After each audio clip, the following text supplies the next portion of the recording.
প্রতীকী লাশ নিয়ে রাজপথে মিছিল, ক্ষোভ আর নিন্দার ঝড়। শিশু রামিসা ধর্ষণ ও হত্যার প্রতিবাদ এবং বিচার দাবিতে ফুঁসছে সারা দেশ। বন্দরনগরী চট্টগ্রামে বিক্ষোভ মিছিল বের করেন শত শত মানুষ।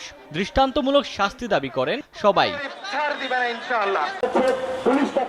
নারায়ণগঞ্জে সাংস্কৃতিক সংগঠন খেলাঘর আসর প্রতিবাদী মানববন্ধন করে। অংশ নেয় কোমলমতি শিশুরাও।